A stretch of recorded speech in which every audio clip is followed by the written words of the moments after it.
J'aimerais te parler en fait de la perfection, en fait, si tu veux, quoi. Du perfectionnisme. Tu connais ce perfectionnisme? Tu vois de quoi je te parle?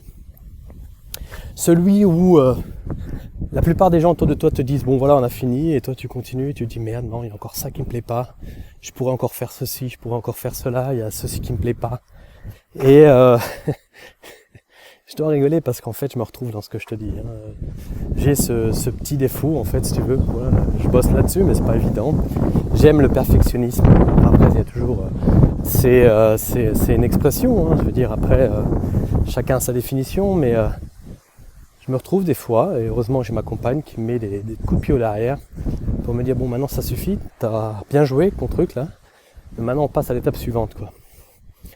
Et ça peut être mon site internet, ça peut être des trucs où j'ai vraiment dans le passé passé des fois un peu trop de temps à faire des choses qui en fait n'ont aucune valeur vers l'extérieur. Le seul truc, tu vois, c'est là où je suis pas en alignement avec moi-même, c'est qu'en fait j'ai ce besoin en fait intérieurement de me retrouver dans ce que je fais.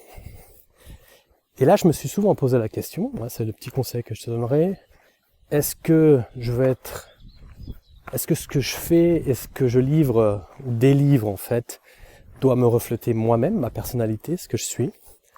Et si c'est le cas, eh bien alors à quel degré? T'as pas besoin d'exagérer, mais on a tendance à le faire. Et moi c'est ce que j'avais vraiment comme problème les dernières années, et du fait que je travaille de plus en plus sur moi-même, eh bien j'arrive en fait à adopter en fait, si tu veux, et à m'adapter à un principe de Pareto par exemple.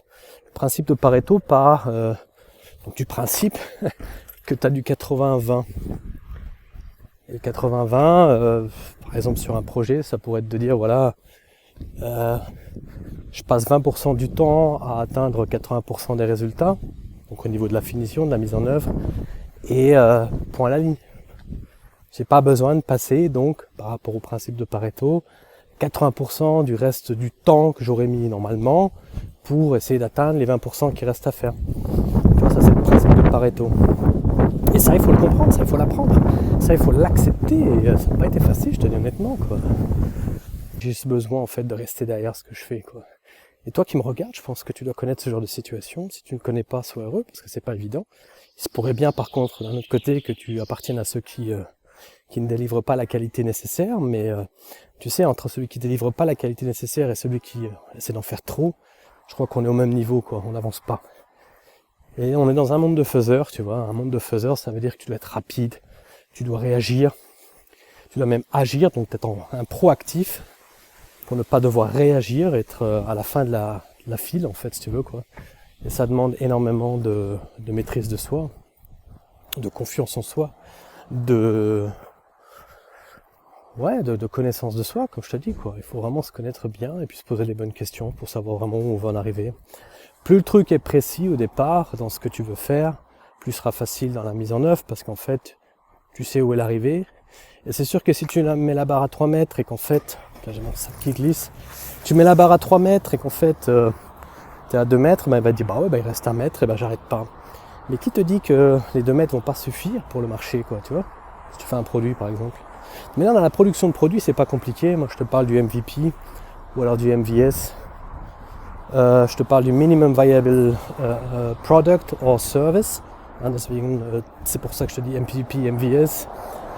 Mais en général, on parle de ce MVO, ce qui est en fait, si tu veux, pour une offre, le Minimum Viable Offer. Donc une offre minimum viable. Ça veut dire quoi? Ça veut dire que tu as un produit qui a atteint un niveau minimum viable, c'est-à-dire comme tu l'entends, qui est capable de survivre sur le marché, mais qui a vraiment le minimum de fonctions, mais qui est capable de vivre et de pouvoir donc faire son entrée sur le marché, donc faire un test en fait, si tu veux, quoi. Et c'est ce que j'adopte et adepte et conseille donc au niveau de mes clients, de ne pas se prendre la tête pendant des heures et de devenir le perfectionniste qu'on aimerait bien devenir, parce qu'en fait c'est complètement faux. Il faut savoir, si t'es pas le plus rapide, tu résisteras pas sur le marché, surtout avec la concurrence internationale. Quand tu réfléchis en fait que les Asiatiques, les Chinois par exemple, ils prennent 1 an pour faire un pont, ou nous en Europe on prend 10 ans, et en fait on est capable de produire en 1 an, mais tu as 9 ans de problèmes administratifs à régler, et ça c'est un truc qu'on s'est offert nous-mêmes. On s'est tiré une balle dans le genou en fait, si tu veux, quoi, comme je dis souvent. Ça c'est notre propre problème à l'heure actuelle. C'est pas beau, mais c'est comme ça. Alors le perfectionnisme, comme je te dis, il est là.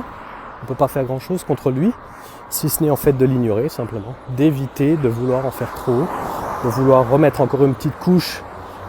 Un bon exemple, tu vois, pour finir cette vidéo, tu as peut-être déjà repeint chez toi. En repeignant chez toi, tu as parfois la tendance à dire « Ah ouais, il y a encore des taches, c'est pas encore parfait, je repasse dessus. » Et au bout d'un moment, si tu en fais trop, eh ben, le papier peint tombe. Hein, c'est du papier peint à peindre par exemple. Ou alors tu mets trop de peinture sur plusieurs couches, et ben, tu as l'enduit qui tombe. Tu vois ce que je veux dire? Et c'est exactement la même chose dans ton business.